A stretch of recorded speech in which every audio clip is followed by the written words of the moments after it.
Salam. Mustapha Ali barka da wannan lokaci kuma barka da ƙoƙari. Sannan ka da ka ba da lokaci kuma ka saurari odiyoyin da na yi. Duk da ni kwata-kwata odiyoyina da maganganu na ma ban yi don kai ba. Duk da cewa kai ne ka fara taɓa odiyo na ka attachin ɗinsa da bidiyon Alkashinawi. Kuma ka ji na ce ma saƙo ne zuwa ga Alkashinawi. Ina ga ka ji haka sarai. To amma saboda ka samu natsuwa ka saurare su ka ba da aron lokacinka, sannan kuma ka dawo da ɗan tsokaci cikin natsuwa na abin da kake fahimta daga odiyon da jawabai da kaɗan dasa, ya sa ma yanzu ma zan ɗan ce ma wani abu da ban yi niyyar ce kamai ba, shi ma a wa'innan ɗin ma na niyya ma na shiru. Saboda kowa da yadda yake kallon abubuwa. Tunda ko a cikin jawabanka ai akwai yadda ka kalli abubuwa, hatta jawaban ma da na yi ka kuma balansin ta kowane ɓangare. Ka kalli ɓangaren su Yahaya Masussuka, ka kalli ɓangaren ɗan gungu, sannan ka kalli ɓangaren Barista Sale, ka kalli ɓangaren Sheikh Abdulsalam Malam Mushe da ke da magaran, ka kalli wanda ake cewa Malam Awal, duk shi ma sai da ka kalla. Sannan kuma ka kalli me nake ƙoƙarin faɗa ne, me nake ƙoƙarin isarwa ne a audio. Har ma a ƙarshe na odiyoyin naka, kusan na ƙarshe sai kake ƙoƙarin nuna cewa in dai har kuɗin gungu ya taɓa yin wata magana irin abin da na faɗa na cewa mai tatsina kafiri ne don ya yi da'awan annabta a farkon jawabansa a tattaunawansa da wasu, ta inda yake furubin nasa da'awan kuma yake nuna hikinkimu irin na da'awansa, har ma ta kai ga ya zo yana cewa mai tatsina ya fi tsohonka, saboda shi mai tatsina ya nuna mutane ƙur'ani ne, akan ƙur'ani ya kira. Sai ka ci to in akwai wannan kasa ɗin ko odiyon ya kamata da a turo. Ka yi ƙoƙari gaskiya. To da farko dai ɗan tsokacin akan wancan odiyon naka, musamman ma na farkon da kake cewa shin bisa ga yanayin karantarwar ta manzanci, shin gaske ne duka mai tatsini ne ya nuna haka, kuma shi ya nuna wannan rabe-raben, shi ya karantar da haka? Malam Muhammadu Marwa shi ya nuna wato su manzanni ne, cewa shi manzo ne, ma'ana shi ya nuna su masu kan hanyarsa a yau, shi ya karantar da su wannan rabe-raben, duk da an yi taro daga ƙarshe ana cewa kowa ya yi abinsa. Duk shi ya nuna haka da farraga? Duk ka yi ƙoƙarin tambayan wannan, sai kake kamar duk wannan haka ne ma ya kawo farraga din. To a ƙarƙashin wannan sun ce maka inda a ce yau yana nan, da a ce ya rayu zuwa yau, wato ko da za a samu irin waɗannan tsarurrukan, wato kamar yadda ka gane ka fahimta da ƙwaƙwalwa da hankali irin naka, ka gano cewa duk a irin wannan rabe-raben kuma ga wani da ka karkatar da tunaninka wajen ganin ya fi su hujja akan kira akan Qur'ani, gaskiya ka gano a wasu ba'arin maganganunka cewa akwai ujoro ko kwangaba kwan baya a cikin batutuwansu. To ko shi kansa inda yana nan sai ya gane haka, kuma daga zaran ya gane haka, sannan kuma zai yi ƙoƙari ya aikata hakan a aikace, ya ga ya kasance a gun da yake shi ne hujja, don har ya mutu mai neman dalili ne da hujja na bautar Allah ta gaskiya. In fact ma dai ai da hadisai yake karantarwa, koyarwa yake na karantarwa duk littattafan nan, saboda a cikin almajiransa akwai waɗanda ake kiransu ‘yan nawaitu, wataƙila baka taɓa sanin wannan ba,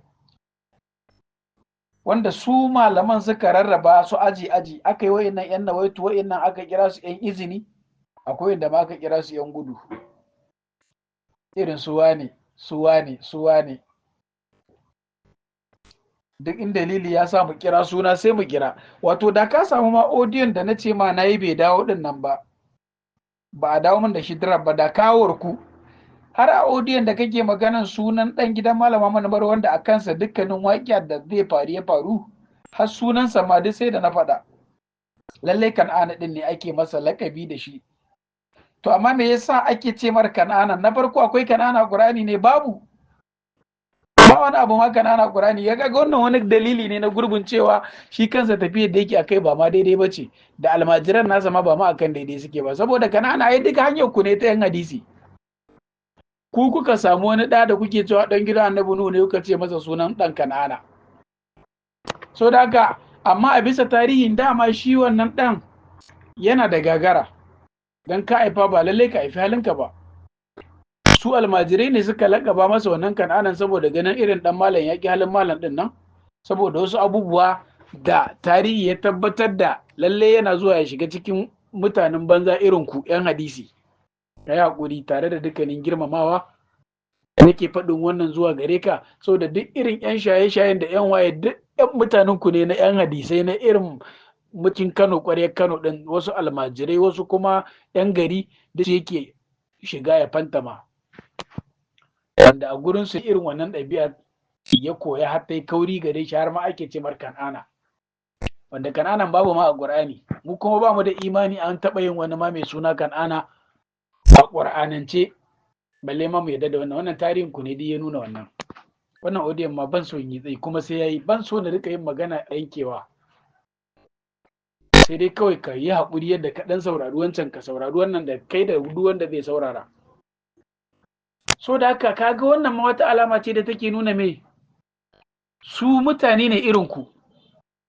Su suwa? Su shi Malam Muhammadu Marwan da duk ayarinsa da masu cece ku ce a kansa. Saboda me? Fahimtar tasa irin ta ce dai kuma kuke tafi a kai. Duk da odiyon ka na ƙarshe ka nuna ai me yasa aka same shi da wasu abubuwa. Akwai abubuwa makala da yawa cikin jawaban ka wanda ya kamata duk in ce wani abu ne. Ba wannan lokacin, dan yanzu dawowa na daga ofis kenan. Sannan ina da wasu abubuwa da zan iya yi, amma bari in ɗan ga ko zan gwada ce ma wani abu akan ɗan gaɓoɓin. Sannan da ka nemi cewa to shin Malam Muhammadu Marwa shi ya koyar da duk wannan abin na da'awar annabta ko manzanci da sauransu. Sannan ka ji ɗan gungu kamar ya fito ya nuna ba daidai ne da'awar manzanci ba, ko kuma shi ba risale, ko kuma mai risala ba, mai risala ba, afwan, Yahaya Masussuka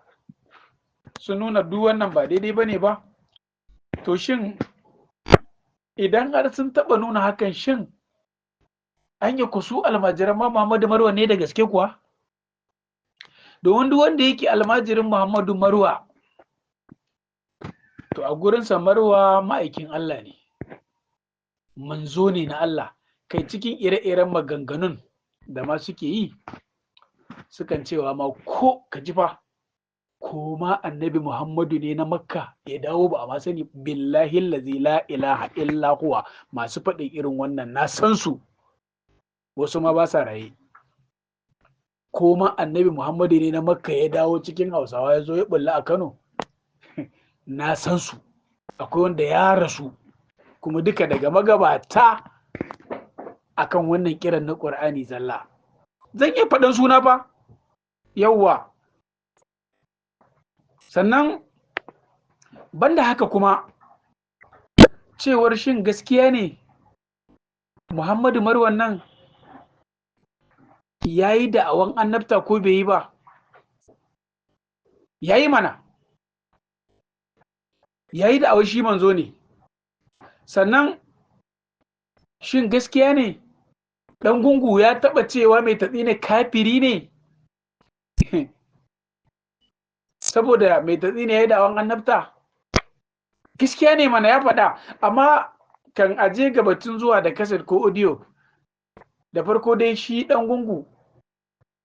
idan kaset ɗin ya je zuwa gare shi ko wannan audio, ya fito ya ce bai taɓa faɗa ba. Billahi allazi la ilaha illa huwa, daga ranar da ya fara faɗin wannan da bakinsa, to a cikin almajiransa kaso mafi tsoka, tsofaffin almajiransa zuwa yau, waɗanda suke sauraron sama abotan karatu ulul albabi, to daga lokacin sai girmansa ya zube rugu-rugu. saboda abu ne da suka san an yaka kaddara ba za a samu odiyon ba odiyon ba kasa din wallahi daga lokacin wani zai canja mar kallo ya san bai ma san me yake yi ba balle kuma ba zai yaka ba ya san ya faɗa ka saboda me ni na san ya faɗa wanda akan wannan faɗin ne ma har nace maka to ni yanda ni nake kallon faɗa tasa duk da na ji zafi a zuciyata a lokacin wato da wancan odiyon ya tafi da duk ka ji wannan buɗe-buɗen da na yi wannan buɗe-buɗen na faɗa abubuwa akan wannan na ji zafi amma kuma hakan haɗiye akan wannan faɗin har sai da waɗansu suka kulle ni don me na kawo masu kasa ɗin wanda zai iya furta wannan ma akan malaminsu malaminsu ma'aikin Allah daga ƙarshe dai har ta kai ga tun a lokacin ba su ma fahimci waye dan gungun ba da dawon dan gungun har ta kai ga wato ya zo yana cewa mai tatsi ne ya fi tsohon ka wannan kuma duk bayan ya alakantu da irin su malam zakariya au katsina ne duk daga baya ya alakantu da su ya san su ya fahimce su shi malam zakariya shi baban wannan malamin alkashinawi din da kake faɗi da suka gama waye da shi waye malam Muhammadu Marwan ya fahimci wa ake cewa malam Muhammadu Marwan kai tsaye ya fahimci wannan a zahiri kafin ya fara gyara kalamansa wajen cewa mai tatsi ne a fi tsohonka ban so in faɗi wasu makaloli akan wannan da yawa har su kansu almajiran Muhammadu Marwan suka fara gane in dai kuwa ɗan gungu zai rika faɗin wannan ashe ya san ma matsayin ma'aiki na Allahu kenan matsayin malamin su har suka fara son sa har suka fara irin sauraron kasa-kasansa wanda mu a lokacin kuma mun mayi nisa saboda gyare-gyaren da muke zuwa musu da shi a cikin da'awar da kiran da tafiyan wanda muke samowa muke intikalin wannan fahimtar daga shi Sheikh Usman dan gungu din a wannan lokacin muke samu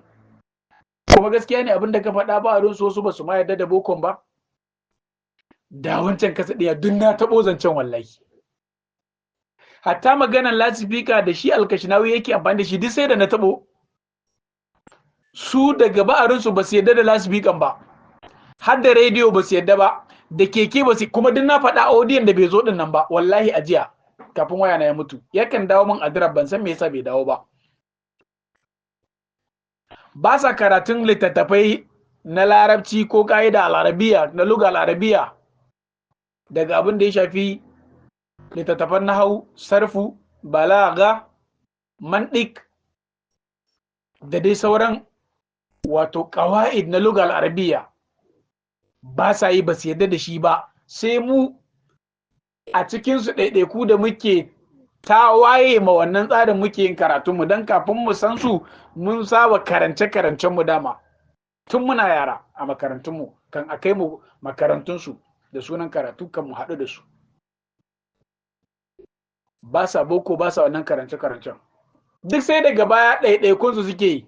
sannan ɗan gungun suna masa kallon arne kafiri saboda amfani da wa'innan abubuwan duk ana faɗa wallahi duka a kasa ɗin jiya bai zo bane ban son ci lokaci da yawa amma gashi na cin kuma wankin hula yana kokarin kai ni dare amma na tabbatar da ka bibi abin kana fahimta ta shi yasa ma na samu lokaci nake dan faɗin wannan din ma sannan shiwa wato Sheikh Usman dan gungu ya zo da gyare-gyare da yawa daga irin baƙaƙen ƙudiri na irin aƙidun da su almajiran Muhammadu Marwan suke tafi a kai na rashin sanin asalin zahirin ma'anonin kalmomin alkur'ani bisa ga fassarar wasu kalmomi na musamman tare da manhaji na wasu kalmomi kai kafin bayyana ma dan gungu da dama din cikin almajiran Muhammadu Marwan sukan yin fasara su mata tuka da ni fa na daga cikin yan gwagwarmayan da suka yi kokarin wayar da su a ga dewa daga almajiran Marwan ba irin kalubalen da ban gani ba a cikin su a gurin su kuma zan iya kiran suna kuma faɗin da suke da inda za a same su wallahi wancan kasa ma dan na ba faɗa har da sunayen dan na ba faɗa bai zo bane ba lokaci ne amma dalili duk sai ka ji amma zai fi kyau irin wannan tattaunawa in kana so mu yi ka neme na private mu yi wallahi za mu yi in dai da lokaci kuma da time ina da data da sauransu insha Allah sai mu yi in Allah ya ba mu aron lokaci da kuma dama kana fahimta na so da haka ba su ɗauke shi ma shi ɗan gungu mutum ne ba ko mai imani ne ba duk sai daga baya har ta kai gama ya fara zuwa irin makarantunmu. Na faɗa farkon zuwansa ma makarantar tamu da ya zo ta'aziyar rasuwan wata mahaifiyar shi ɗaya daga cikin malaman namu, mahaifiyarsa da ta rasu. Har ma na yi zancen kafin ma shi kansa malamin namu ya fara cewa ai almajiransa idan suna so su je makarantar Malam Usman Dangungu su yi karatu, idan almajiran Dangungu suna so zo makarantar su yi karatu, har yana cewa almajiran Dangungu almajiransa ne, almajiran Dangungu ne. Ni ban na gurin ake ina makarantar ina zaune, wanda kafin lokacin fa ni na yi zama a makarantar Dangungu a matsayin ɗalibi almajiri, ya karantar da ni. Zan iya ce ma da mu, don ko yanzu nake so in kira ma sunayen almajiran Dangungu, zan iya kira ma sunayen Birjin ce da suwana da suwana da suwana duk tare muke karatu lokaci kaza da lokaci kaza, duk ba lokacin wannan ne. Sannan kana tare da ni Malam Mustapha Ali, almajiran Dangungu ne, almajiran Dangungu almajiransa ne, har ta kai ga yana cewa wai in almajiransa yana so zai iya zuwa can, ko in almajiran Dangungu yana so zai iya zuwa nan. Har na kawo cikin jawabai na ma na ce ai har wani lokaci ma ka ce to in tattare in koma makarantar Dangungu, wai su suke ce min tattare, suka kama korata in koma makarantar Dangungu, duka fa akan ina zuwa da kasa-kasan Dangungu da memory da plate da sauransu. Kai akwai wanda ma ya kira ni ba kiran suna, amma ta kama kira sunan duk zan iya kira. Ya ce da ni su ne masu tace abubuwa da ake zuwa da shi a makaranta na memory ko plate din, har an zo da shi, so da haka sai in sun ji sun saurara suka gaba wani aibu a ciki ko illa, in malam ya yarda da shi in suka gaba illa sai a yada, amma bai kamata ma a riga ba wa ƴan uwa irin waɗannan kasa-kasan. Bayan irin gwagwarmai da nake da su mun zauna a baki wajen wayar da su akan wani kaset da na taba zuwa da shi na Dangungu memory da kasa-kasan da memory duka ina zuwa da su a lokacin. Aka ji irin wannan magana aka rinka yawo da ni cucu ni ko lokacin ma da takarduna na karatun littattafai da sauransu na bangaren larabci, in zan iya tuna sunan naken littattafan daga ciki akwai irin abin da ya shafi irin su ajrumiya, irin su mulhatul irab, irin su me nake son faɗa ne dangane da sunan littafi na karatun littattafai na ƙa'idodin larabci, lugal arabiya. Wato abin cikin zafin kai ba lallai in iya tuno su ba, duk ina tare da su kuma nake shiga nake fita takardun, ina karance na da kuma littattafan hadisai. Duk inda nake shiga ko gun aiki na ka zo a gurin da ina da sana'a ina aiki, to suna nan a cikin inda nake aiki. A je in ka shigo ma ko ka shigo za ka karɓa abu ne ko za ka sai abu, za a gan su ga suna wani in ya tambaya ma wannan fa nawa, ya ce ai na wane ne, wane kenan na wane ne. Duk wannan misali nake dan baka, kuma hakan ne ya faru. Sannan akan ɗaura agogo ba sa ɗaurawa kuma suka nuna ba kyau, rediyo ba sa amfani da shi kuma suka ai ba shari ka musu ba magana wancan da ka faɗa, ba hawa keke dan suna cewa min hajair. Bayan binciken da muka yi da bindiddigi, su Dangungun suna daga waɗanda suka ci gaba da wayar da mu akan kalmomin jair din ba sunan keke kenan ba. Muku a lokacin ma muna hawa keken, amma kuma ba a gabansu ba, da dai sauran wasu abubuwa. Tare da wando mai zi ma ba a sa shi, ko wando mai maballi he ka cire zip din. A san almajirai da yawa waɗanda duk in za mu sayo wandon mu dukkansa sai mun cire zip, an ji an ɗinke gurin ko a sa botul. Hatta zi da maballin ma sai da aka kawo su dalilai sarabi lomin kaɗa ranin wata ga shawo johumin naru, aka ce a irin wannan wannan kaza. Abubuwa irin wannan suna nan da yawa. Ai ba shari ka musu ba dangane da waɗannan abubuwan. In kana maganan aƙidunsu, manhajojinsu, wannan sai dai in zauna in koya wa mutum, in karantar da shi, in tafi da shi a kai. Saboda ana maganan sahabin sahabbai, to ni ne nasu, na su almajiran Muhammadu Marwa, sahabbin sahabban Malam Muhammadu Marwa, ma'ana tabi'i na Malam Muhammadu Marwa. Sannan kuma na ce daga ƴaƴayensa na san wasu, har sunaye da na faɗa na mentioning audio na ƴaƴansa na cikin zashiwa shi Malam Muhammadu Marwa. har da matar da ɗansa ya aura, na faɗi sunanta, na faɗi sunan ɗanta na fari, na faɗi sunan baban matar ma wanda ya bada auren ma duk sai da na faɗa, na faɗi kuma yayansa wanda ya rasu shi ma baya raye, sannan na faɗi kuma antinsa wanda ta yi aure a gidan wane kaza. To kaga game da ire-iren waɗannan abubuwan, da na so in ce maka to ai kamata yi wannan tambayan ka tura shi wa Alkashinawi, shin shi Muhammadu Marwan ne ya karantar da cewa wato mai tatsi ne manzo ne, ma'ana shi ya karantar da cewa shi manzo ne ko ba shi ya karantar ba, da Alkashinawin kai wannan tambayan. Sannan waɗanda yau suke cewa su manzanni ne, shin turbar Muhammadu Marwan suke kai ko ba turbansa bane? Shi ya kamata da ya fara amsa maka wannan, sai mu ji mai shi kuma zai ce.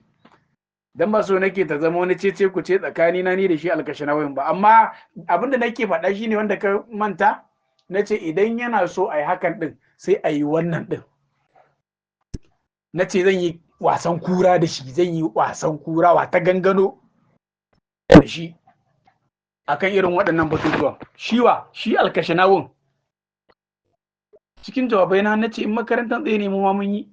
in tafiya da zamani ne mun yi, odiyan bai zo ba ne. Da duk na ɗan tattaɓo ina abubuwan. Sannan a gefe guda da kake cewa ka fahimci su malam waye Yunus, ba ma Yunus mai risala ba, bawan Allah. So goma sai na tuna shi. Yana daga masu gwagwarmai akan wannan hanyar kiran Qur'ani din. Masu suka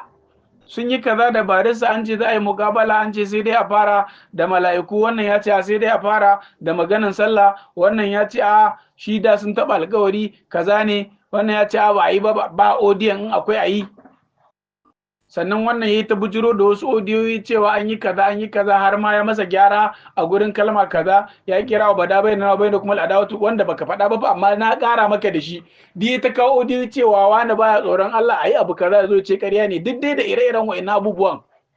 Kuma da kace alƙibla ayyaban suka haɗu, ba alƙibla ayyan ne suka haɗu ba alƙibla ayyaban ne, far alƙibla ayyaban mai yaushe ma ta bayyana, yaushe aka fara ta ma. Wannan wani abu na daga baya ko kasa ɗin da yake furubin maka wancan ai ba yau bane, kasa ne na tun ba yau ba, wanda shi yaya masu suka yake faɗa an yi zama da malam Alhassan Lamido da wani, kila baka taba jin wannan ɗin ba, in kuma ka ji kila ka ɗan sha'afa ka. Banda haka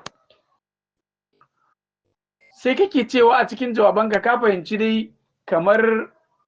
shi barista Sale ya fi masussuka gaskiya wajen cewa a zo a fara da wancan batun sallah, cewa ba inda aka ce wato sai ta hanyar mala'iku za a fara, sai ta kan batun mala'iku za a fara ta laisal birra, cewa wannan shine ka'ida, ba inda aka ce za a fi tauna a haka. Kace kana gaba da tsafi shi gaskiya a wannan makallin, har ta kai ga cikin tattaunawarka, cikin jawabanka kake cewa ai in aka zo aka tattara abin duka aka gunsa, sai kake ganin kuma ire-iren abubuwan da shi Malam Abdulsalam kuma ya saba faɗi da almajiransa misali suke faɗi da awansu, ba sa yin wa'innan abubuwa, suke kuma kalubalantan wayancan cewa wayancan sun ce sun yarda da Qur'ani amma suna aiki irin na ku 'yan hadisai. Kace kaga kamar Malam Abdulsalam ya fi su gaskiya, dan kuma kuna fama da su nuna muku wa'innan abubuwan, ba sa nuna muku kayan hadisan ku ne, ba su fito sun ce muku na hadisan ku bane, suna nuna Qur'ani ne, kuma ku kun san babu Qur'anin ba ku ba, su ma ai sun san babun. Sai kake cewa to anan kuma kana ganin Malam Abdulsalam Malam Mushe ya fi su gaskiya, kuma hakan din ne. To kan mu je duka nan guraren duka, saboda abin na da yawa, wato jawabai ne masu yawa masu nauyi. Kana tare da ni? Idan ka bibbi abin, wannan ɗan dalilin duk ka faɗa cikin ba'arin odiyoyinka, kasa nake ce maka to ai da kuɗin ɗan hadisin, ɗan hadisai ɗin da su ɗin suwa, duk wa'innan masu maganan saɓanen tsakaninsu ɗin, da sunan suna kiran Qur'ani, suna bin Qur'ani, amma suna yin irin ibadunku. Da Muhammadu Marwan da ya nuna, nace dukkan ku tare kuke. Wannan ku haka yake. Nace ƴan uwanku ne, kun fi kusa ta nan. Wannan ku haka yake. to amma cewa mutum bai sai ja kansa daga da'awan nan ba, jingina kansa daga ma'ana Muhammadu Marwa, na faɗa ni mai na ce lallai ne namu ne. Me yasa yake namu? Saboda ko banza ma'ana ko ba komai dai, shine Hausan ko banza, ko ba komai dai ya yi kira akan alkur'ani kuma yana gaba da mu akan kiran qur'ani. An yi shi kafin mu fara, kan mu san komai ma a cikin tafiyar aka yi shi, saboda malaman mun tarar suna girmama shi, sannan kuma turbasa suke ce mana suke bi. Duk da fa irin tambayoyin nan da kake da su, wallahi mu ma kanmu mun yi wa kanmu irin su, wanda inda yana raye da kanmu za mu je gabansa mu same shi mu ce yaya, irin waɗannan saɓane-saɓanen, wanda a cikin ɗan jawaban nan da nake ɗan baka tarihi ɗazu a cikin wannan audio, cewa wannan ya ce almajiran nan gungu almajiransa, mu kanmu sai da muka tambayi kan muka ce to mu abin da bamu gane ba, malam ka ce almajiran ɗan gungu almajiran ka ne, almajiran ka almajiran ɗan gungu ne, to a gidan ɗan gungu in za a yi sallar juma'a raka'a biyu ake yi, a nan kuma makarantar ka in za a yi sallar juma'a raka'a 4 ake yi, to kai ne kake a daidai dangane da wannan? Kake juma'a raka 4 ko shi dan gungu ne yake a daidai da yake juma'a raka 2? Duk da irin wannan tambaya na yi musu, amma kuma mutum yaje gidan dan gungun raka 2 zai sallar juma'a, in kuma yazo nan gurin su raka 4 zai, to ce guda ɗaya gaskiya? Wannan tambayan har yau ba an sata, har yau ba an sata. Wannan da to banda ma wannan, a cikin su akwai wanda sun yarda da layu, kamar yadda kai kwatancen layu a cikin gidan Malam Muhammad da Marwa, an samu layu da menene da menene, kaga an samu su takobi su waye, duk dai kun faɗa. Sai in ƙara maka da abin da kuka saba faɗa, wanda kai ka manta kila baka faɗa ba, kila baka son kai kadafi ko ƙarya, kuma yayi daidai hakan din, ka fahimta? Saboda bai kamata kai kazafin ko ƙaryan ko ka zama ƙarecin ba. To amma wasu daga cikin masu faɗa suna cewa an samu kokon kayuwan mutane, an sha an samu rijiyan jini, an samu sandan makafi, wai duka wai in ji su can a bakin su, wai wanda yake yayyankawa yake kashewa, wai an samu kwanukan bara da sandan makafi. Ka ji mutumin da malami ne fa na almajirai dama. A cikin jawabanka saboda adalci kace ka sani dole duk tarihi zai iya zuwa da jawabi, haka kuma ba za a rasa masu kare-kare akan abin da yake na zahirin ba.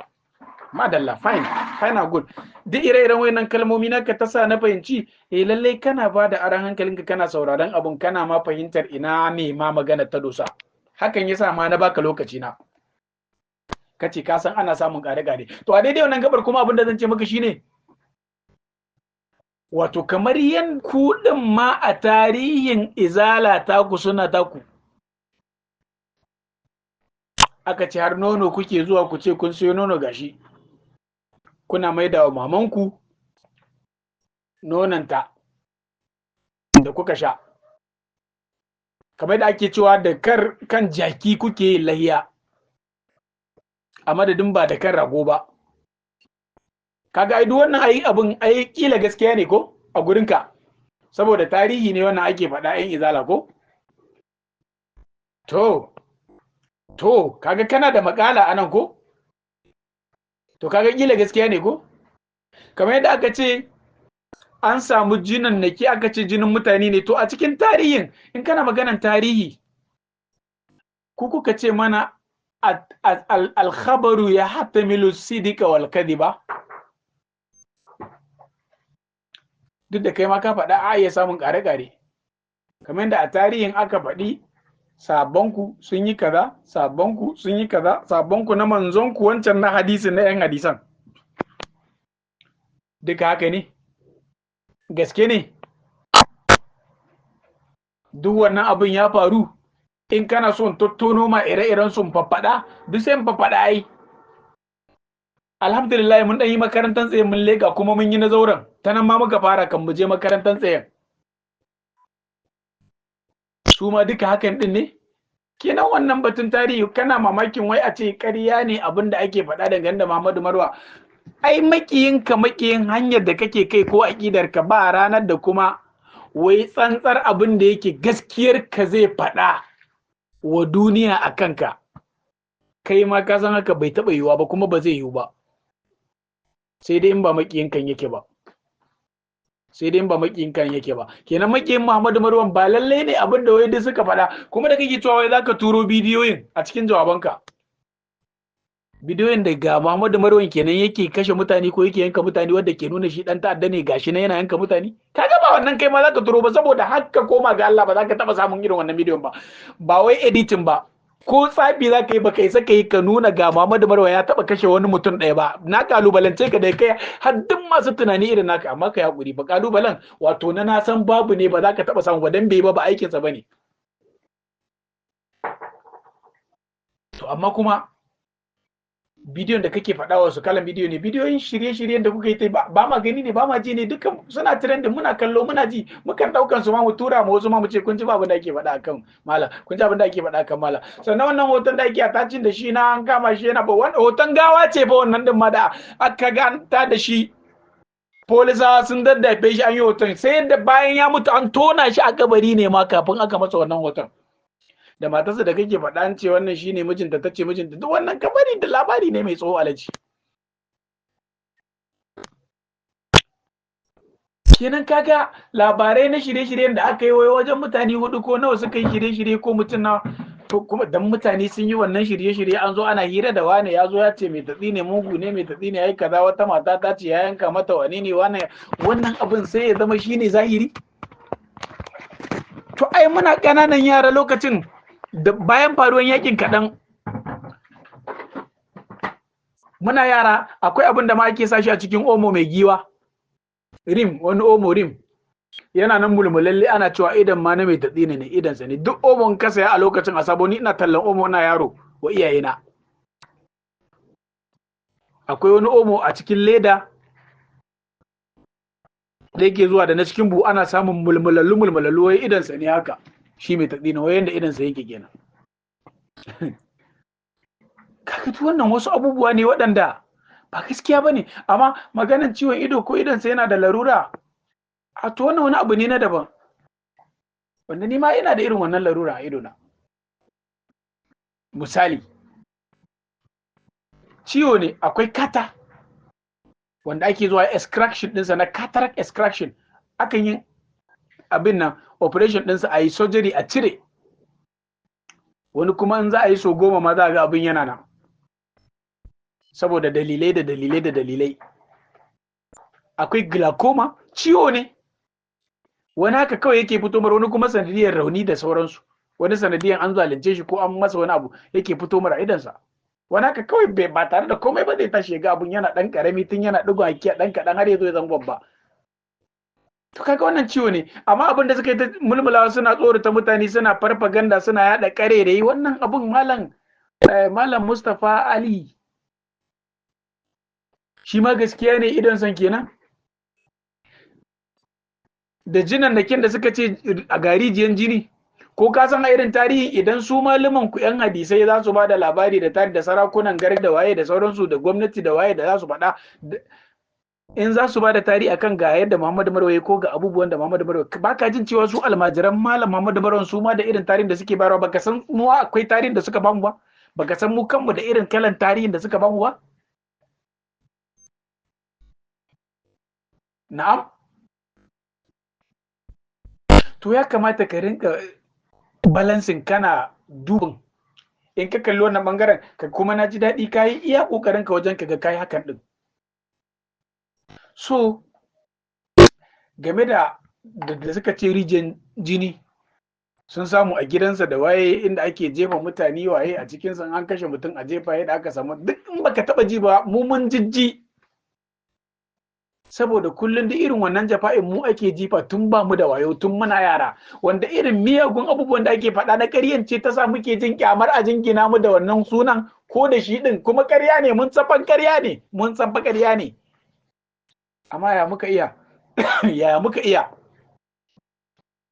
haka muna so ba masu ake jingina mu da shi kai lokacin da mahaifiyata take cewa ita wannan aƙida tamu ba komai take jin tsoro ba kar yanda aka zo aka kakkashe almajiran mutumin na mai tatsi ne a kashe mutumin nan Muhammadu Barau mai tatsi ne kar a zo a kashe mata mu ne ma tsoronta a zo a kashe mata ni wannan fatun ban da wayo kenan na dan karamin yaro na ma ta ce ta gana kafe akan maganin aqidar Qur'ani zallan nan, why not in koma gidan Malam Muhammadu Shehu Dahiru Usman Bauchi.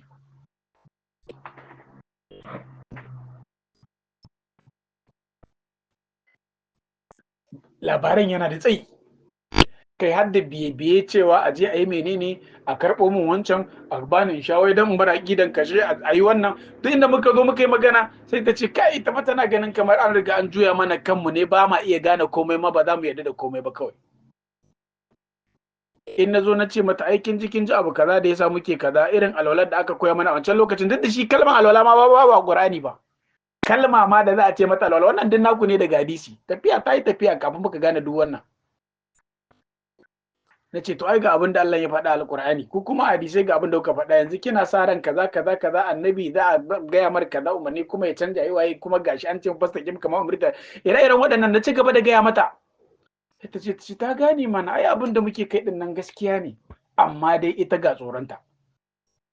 Tafiya dai ake tafi, duk da haka ba ta daina ta je gun wancan a karɓo wannan ya ci kuɗin ta, wancan ya je shi ma ya bata kuɗi menene ya bata dan maganin sa, a ce a sa mun can, a je gurin wancan malamin a yi rubutu a bata, wai in bar aqidar alqur'ani.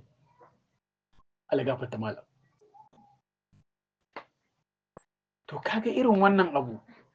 game da tarihi, ai akwai abubuwan da tarihi, to me nake so na faɗa ne duka a tarihin an ce mana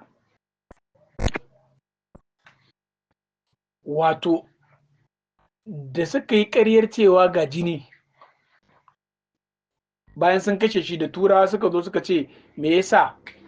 kuka kashe wannan malamin, me yayi muku kaza kaza, daga kasashen wajen turawan yamma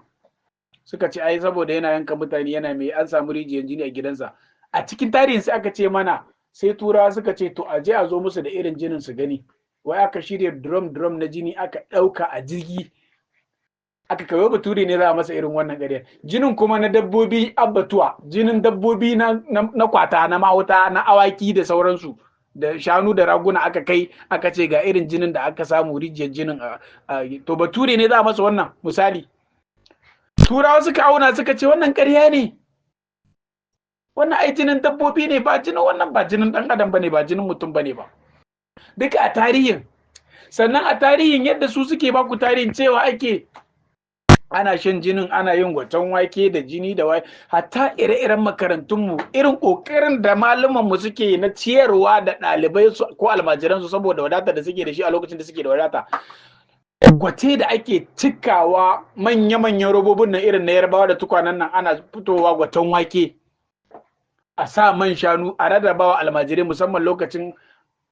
yanayi na wadata. Ko almajirai suka je bara ba lalle ne kullum suna samu ko kuma duka, saboda malamin yana da almajirai da yawa, musamman ma a wancan lokacin. Za a zo daga ƙarshe sai a fito da abinci, don sai ya saba irin wannan ayyukansa ne na ƙoƙarin kyautatawa almajiransa da hadda mutan gari da 'yan anguwa, saboda akwai lokacin da shinkafa buhunan su ake buɗewa na gwamnati ana raba mutane, wasu lokuta suga, wani lokaci masara, wani lokaci gero, dawa, wannan kaɗan daga aiki, zo lokaci kuɗaɗe zalla yake rabawa, kokarin sai kyautata. To wannan gwaton waken da ake yi a raba, kuma ana yanka raƙumi ko raƙuma, ko a yanka saniya ko saniyoyi ko raguna. Wata ran ana iya yankawa da raƙumin da saniyan da raguna ɗin duka a rana ɗaya a rabar wa almajirai naman sadaka, har 'yan garin suna zuwa su karɓa su ci.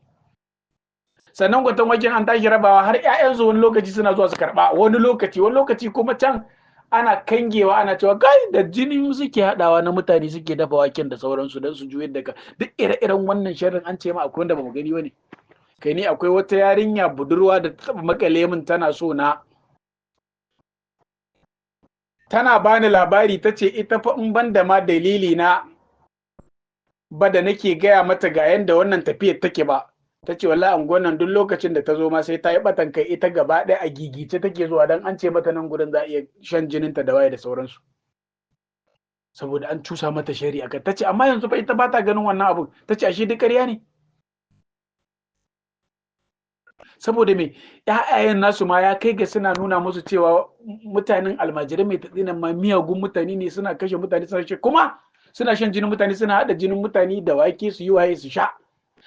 dan a cusa wa mutane bakar aƙida bakin tunani akan cewa mai kar su fahimci wa'innan mutanen da suke kira akan Qur'anin ina ne hadafinsu, ina ne manufansu, ina suka dosa. Amma me nake son dan faɗa a ƙarƙashin wannan, sai ta kai ta kawo da aka ɗan yi wata waƙiya ta tsakanin waɗanda suke mabiya addinin Kirista da su mabiya addini irin naku na hadisan nan, aka fara kashe-kashe. Sai ya zama na gidan malamin namu kuma shine a nan inda muke jihar namu a makarantar tamu, sai zama na makarantar malamin da gidan malamin shine kuma matsayarsu, nan suke gudowa su zo. Malamin ga abubuwan da yawa, labarin yana da tsayi. Nan suke gudowa su zo, ka tambayi duk wanda ka sani wanda yake a cikin Jos Plateau State, babban birnin Jos babban birnin Plateau, sai zama nan suke zuwa. Wannan gwatan da suke cewa da jini da ake hada shi ake ta kada musu, ana ba su guduman abinci suna ci, da su da matansu da yasu. Akwai inda suka aiwu ma a gurin sakamakon ganin masifar waƙiya ta tsakanin Kirista da Musulmi da ake fada. Kuma ka san me zai baka mamaki? Za a dafa musu abinci, shinkafa da nama da miya, a musu gwatan waken, shayi, abubuwa daban-daban aka rika yi musu. Kai waɗanda fa aka harba mu ke fitar musu da harsashi ma a jikinsu,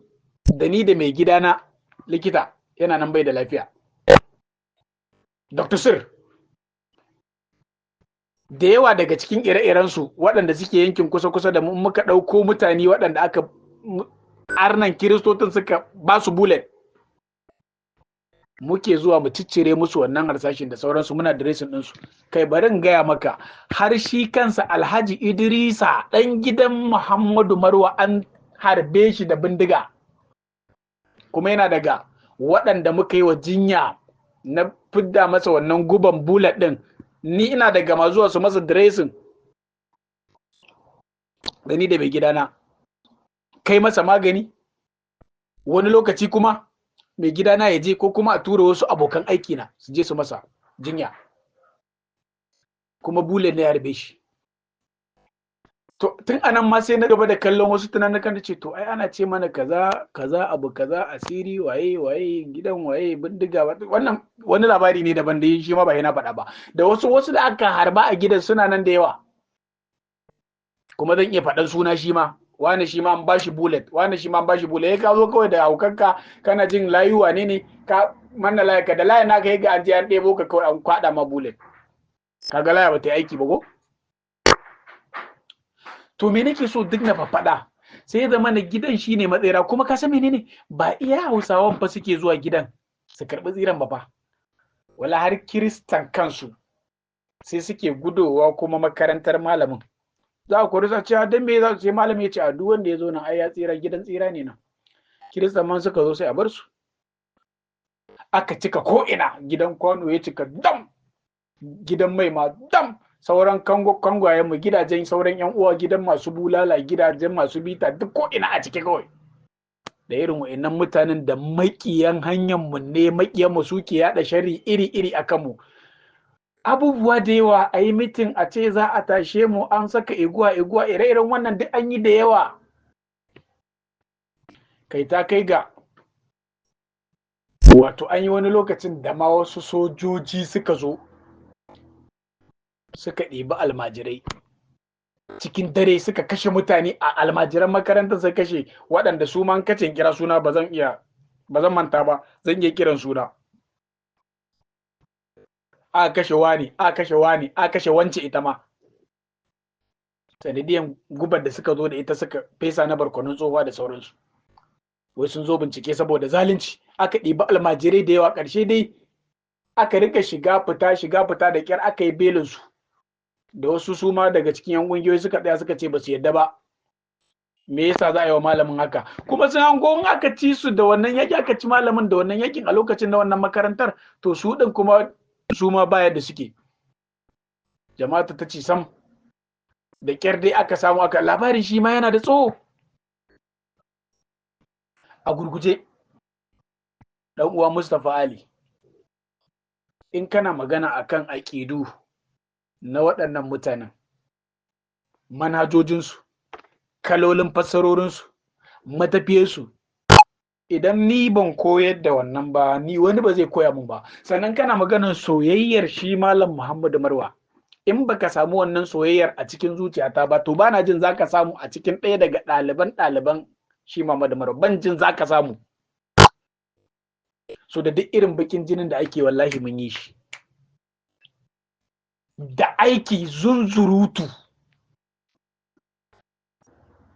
Batanci ba irin wanda ba a yi mana ba. Ina cikin waɗanda na ga abubuwan da yawa.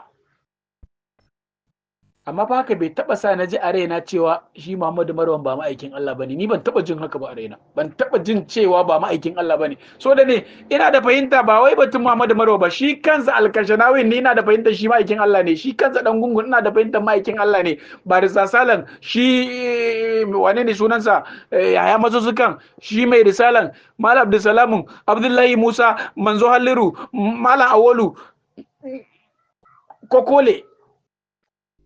Kai mu irin waɗannan fahimtar yana nan a tare da mu. To amma magana cewa waye koyar da hakan, waye koyar, shin shi Muhammadu Marwa shi ya koyar da hakan, waye ya koyar da ma? Cewa mutum bai sai tsame kansa daga shi ba, dole sai ya manni kansa. Na ji wani audio a ƙarƙashin wannan bidiyon da ka turo, cewa duk wanda ya nuna bai jingina da shi wannan Muhammadu Marwan ba kaza ne kaza ne. Dan mawuta ne cikin abin da yake faɗi. Kaga duk wannan irin fahimtarsa ce kai saka ce mar ba haka ba. Sannan banda wannan kuma game da cewa Muhammadu Marwa shi ya kawo kiran Qur'ani ko shi ne malamin duk mai aƙidar Qur'ani a Najeriya, wannan kuma nace ma ba gaskiya bane. Yana daga audio na da nace tun ba a yi shi ba akwai ba malamai masu kira akan Qur'ani zalla. Baka ji abin da yake faɗa ba, ya lalle ne malamin su ya ce wa sunan malamin su Malam Ibrahim. Sunan malamin cewa wa shi Malam Muhammadu Marwa ya faɗa sunan malamin su Malam Ibrahim. To shi wannan Malam Muhammadu Marwan yana ɗaya ne daga cikin almajiran Malam Muhammadu Marwa. Ma'ana shi Malam Muhammadu Marwan ɗaya ne daga cikin almajiran Malam Ibrahim ɗin gawa baya. Mu ma malaman sun gaya mana cewa malamin mu sunan ya ce mu sunan nasa malamin Malam Ibrahim. Malam Ibrahim.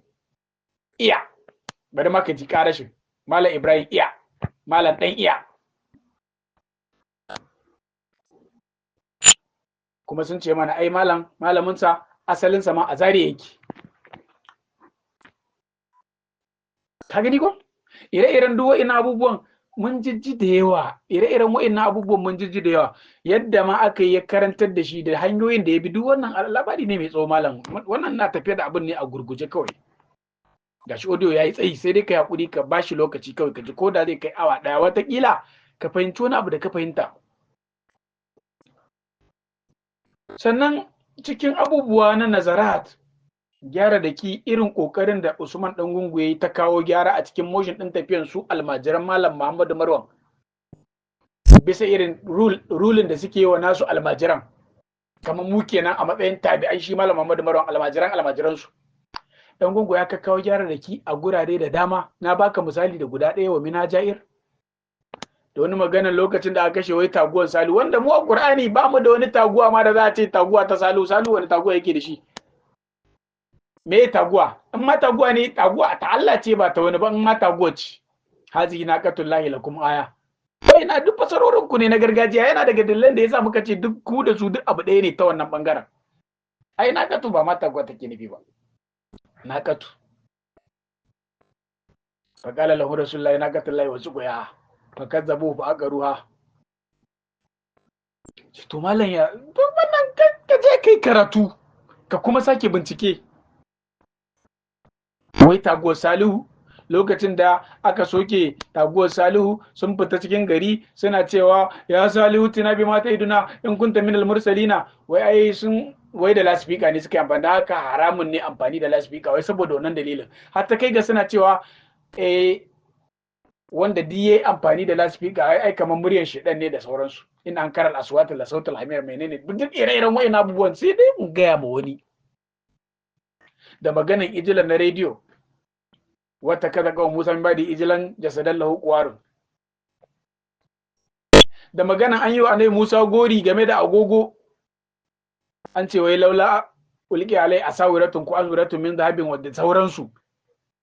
Wa'innan wasu past glory abubuwa ne da suka wuce, wanda mu tun a lokacin muka yi kokarin ce musu asalin yadda abin nan ba yake gashi kaza ne ba kaza. Nan ina aka yi maganan ma tukunna lasifika wai wani abu ne suka shirya kaman duma suna sawa yana ba sauti, saboda haka shine a matsayin lasifika yau, dan haka ba kyau. Ba su amfani da lasifika saboda wannan dalilin, ba su amfani da rediyo, can sun ce Samiri ne ya kirkiro, nan ba su amfani da agogo, sun ce ayi annabi Musa gori, kuma abubuwan da aka yi annabi Musa gori ba iya agogo bane, har na gida ma an masa na gona na lambu na waye duk an masa. Sannan dan uwa kana dai tare da ni, ka san na ce ma lokacin zan gwada ne in ga ko zan iya ce ma wani abu dan gane da tunda kana da bukatar ka sani da kai da waɗansunka akan abin da ya shafi hukunce akwai gyara da ki da daga gurin dan gungu muka samu waɗansu har da kalmomin da ake fassarawa na alkur'anin. Ba na mantawa ɗaya daga cikin abokanmu na gwagwarmaya Malam Swada a makarantar ɗan gungu, mai fassara ne, ya san ni na san shi,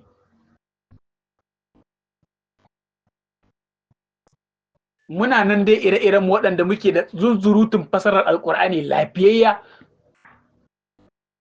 irin ta waɗancan malaman, da kuma irin gyara da ki da ake samu a cikin irin fassarorin namu na yau da gobe. Su Malam Ashiru, abokin Malam Sada, dukkan mu almajirai ne a makarantar na Malam Usman Dangungu da kuma Alhassan Lamido, duk almajirai ne, za mu kira kanmu almajiran su ne. To me nake so na faɗa a daidai wannan lokacin, wato akan yin sauka ma, in an yi sauka an fasara wani aya da fasara iri kaza, wani lokaci sai a zo in aka dawo ta saukan sai a zo a ce to ai wannan karan ma ga yanda aka ba. Akwai wani Malam Ibrahim yana Taraba a halin yanzu, wanda shi ma yana ɗaya daga ɗaliban da duk muke harkokin karatu. Wata ran an yi saukan ina ɗaya na kalkausar, an yi sauka an zo daidai ina ɗaya na ana tafsirin ina ɗaya na, da aka zo gabar fasalli lirabbika wanhar, da dan gungu yana fasara mana kai sallah domin Allah mai renonka, ma'ana domin Allah mahalicinka, wanar kuma ka sa hannu a kirji ka kama kirji, irin kabalu dai irin wannan aikin naku ne yin izala da yin ɗariƙun da suka yadda da wannan. Da dai haka yake karantawa ya kafa, ya sa mutane su in za su yi sallah ya su yi kabdu kuke cewa ko ɗan kabalu, haka ake cewa kablu, wasu ce kabdu wasu ce kablu. Da aka zo aka yi wani saukan sai wata ran kawai sai malam ya canja wata fasara, sai ce ai wannan karan fasalli lirabbika wani haɗin kai sallah domin mai renonka, domin Allah mahalicinka ko ubangijinka. Wancan fasarar ta mutu wancan lokacin sai ce wannan kai sukan nan kuma irin fasarun da tsofin malamanmu na gargajiya suka fasara mana, kai layya ka soke dabba. Na ce yau kuma wannan fasarar aka, ya ce Malam Ibrahim Taraba ya ce baka nan ai, lokacin na tafi Benin, ina yawon wa'azi lokacin, kan zo gidan dan gunguma na yawon wa'azi da fitilar ruwa da gasu na Allah, yawo gari birane da ƙauyuka. Na ce to, ya ce ai haka aka yi saukar nan bana. Na ce to alhamdulillah. Muka ce to yanzu kaga mun koma kan fasalli rabbika wanar, batun sa hannu babu shi wannan kenan. Dama ni ai ba gamsuwa ne da maganin wai kablu sa hannu bane. Kuma yana daga abubuwan da Albani ya kalubalanci malam Albanin Nasarawa, ba na kucin na sunna ba, wancan wanda shi ma ya gabace mu gidan gaskiya, ba shi ba. Albanin Nasarawa ya kalubalanci Malam Usman Dangungu, na farko batun kiran sallah, na biyu batun abin da ya shafi daga hannu in an zo ikaman sallah da sauran, kuma ana yin ikamar kanta a makarantar. Ya ce me yasa ake wannan kuma ba su a Qur'anin, har aka zo akan shukan surakawoyin malam labari ne mai tsawo, na gaya maka wannan. haka ta sa cikin bincike aka koma duk sallan da za a yi su bangaren su albani da almajiran sa raka'a biyu aka yi musu abin da aka yi musu har ni kaina na tsinci kaina a lokacin wajen duk sallar da zan yi raka'a biyu zan yi amma dukkan mu a lokacin sai muna babboye kanmu saboda da an gano ka kana yin sallah raka'a biyu a lokacin za a ce wannan ma dan bangaren albani ne wani lokaci ma muna masallacin haka zo ko hira kuke yi kuna hira kan batun tattauna kun fahimci da albani da waye kuna tsoron ma aje a ga a faɗa shi malam cewa ga wasu suna kaza an kai ga cewa ma mutum ya tafi can ya je yi kar ya zo yi abin a nan masallacin in kai ma sai ya zama damuwa aka samu dai saban da aka samu da maganin cin mushen kifi a abubuwan dai da yawa ala gafarta malam sannan ko ba wanda yake da kokari irin na albani cikin ɗalibai wajen in ya zo wa'azi ya furta gaskiya ya tsaya ya tsefe kalma ya fassara ta zunzuru ka san dai waye labarin albani watakila inda a Kaduna kake albani Nasarawa dan shi ne ya yi abin nan da Yusuf Sambo daga cikin mukabala da Yusuf Sambo daga cikin wani lokaci can kaji yadda ya wujuji da shi wuju mukabala nasara mukabala haɗin gungu ya zo yana yabonsa yadda ya yi wuju ya ce in ban da alkur'ani ba in ban da Allah da aikinsa ba ya ce yaushe albani ya karatu har da zai zo ka duba yadda ya riƙe wa Yusuf Sambo riga cikin makogoro ya riƙe mar wuya ya hana shi zaga akan maganin ƙungiya ta izala ta wala yazaluna muktalifina illa ma rahima rabbuka walidhalika khalaqahum Yusuf Sambo ka basara albani nasara ka basara aka zo maganan ya kawo izala a Qur'ani aka yi masa tsit Yusuf Sambo riga cikin ai yana rabe mutu ba ƙarya ne ba ya gaba aka zo kalmar mutashabihat Yusuf Sambo ya ce ai saboda wa ukar mutashabihatun ya ce wasu kuma akwai rikici ya ce akwai rikitattu albani ya karbi microphone ya ce kai ya ce to jama'a yau ga wani ɗan izala ya ce a ƙuranin Allah akwai rikici ya ce yanzu kun yarda da ƙuranin Allah akwai rikici jama'a suka ce ina ya ce to bari a gaya maka maganan ƙur'ani a ce rikici a ƙuranin Allah babu ya ce sai dai bari ka je da fasara yake ka gyara ba ya ce mutashabihatun kamancece ne a kamanni ya bashi misalai duk da haka bai daddare ba tsohon malami su san riga cikin da ya karma girban ya ci gaba da kokarin kawo masallansa ce in akwai ansarin annabi yana nufin yan madina za a ce ansarin ana nufin yan maka sai a ce muhajirun waye ya faɗi waye aka zo maganan batun kungiya dai aka ce sam ya kawo ya zo ya shiga idza ja nasrullahi wal fatahu menene wa ra'ayta yadkhulu billahi fawajan duk dai kame kaman da Yusuf san bai ci nasara ba ya faɗi kasa ka san wani fa yanzu ya ji wannan gaba ɗaya zai kai malamin nasa ka je ka bincika don Allah a nan Kaduna duk aka yi to me nake so duk na faɗa saboda gogewa da ƙwarewa irin na albani akan karatu da ya fahimci abubuwa da dama waɗanda ake aikatawa ba a ƙur'anin kuma suke ba suka samu matsala ma da ɗan gungun saboda ya nace shi sai yana cewa to a bar wa ina abubuwan mana banda tambayoyin da aka yi wa ɗan gungu akan to abu kaza tunda ka san ba sa ƙur'ani me yasa kake har ma wani lokaci yake cewa a yanayi ne dan tumakinsa yace su ko masu jan tumaki ne zuwa ga shinge ba masu kora tumaki ba a yi wannan ba karshe fa adabu an kai tsawon lokacin an kai lokacin da albani ko makirfin ma bai sai taba ba a makarantar balle wani karatu balle darasi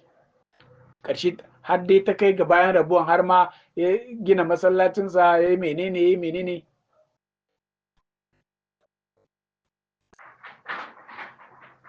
ma'ana ya assasa ibadat a ibatin da dama akwai masallacin ya assasa ibadat harkokinsa duk abin da zai kawai can ɓangarensa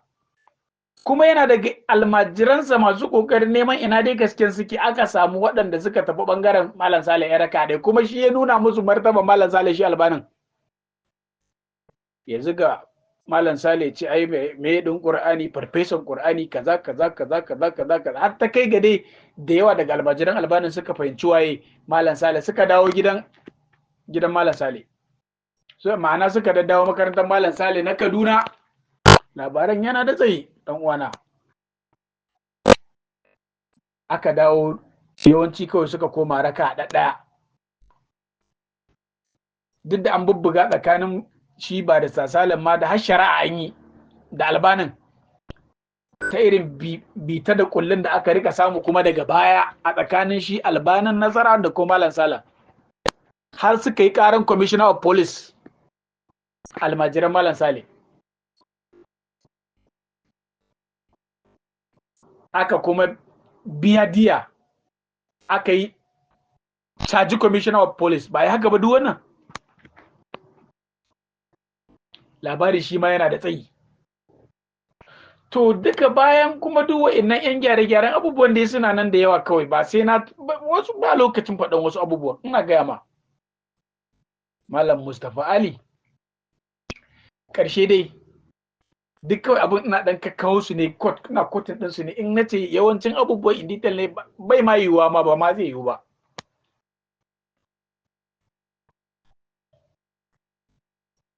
ƙarshe dai ba da sasale Allah ya bayyana shi akan wannan kira din kuma ni kan ma in je makaranta ba da sasale akwai su Mal Abdurrahman Sahanun da su Mal Abdullahi na gidan Alhaji Rayyanu a Zaria sun zo har gidan Malam Usman Dangungu da tai tare da rusa harkokin rakawoyi suna nuna haka a makarantar amma Malam Usman Dangungu bai ma wani ba su attention nasa ba da sauransu da yan wani gurin suka same mu da haka a nan gaban masallaci ka san kamar su Abu Hurairah ta ne ko ake cewa Adiyaful Islam suna da wannan meye sunan gurin nasu ma dan wannan dakalin nasu da suke zama a tarihin ku can a cikin takardun ku kaman ka samu abin nan na sahaba ba shi ba mun hamalu latif na tarihin shi Abu Hurairah ana faɗan falalan Abu Hurairah duk yana nan ya kakka wannan abubuwan na su adiyabul Islam waɗanda suke da wannan abin nan ɗan dakalin da suke zama gun da iya su ne kawai waɗanda la mala la ahala lahum wa la mala ne ko menene ku kasan can cikin takardun ku ne to mu kama haka muke a makarantar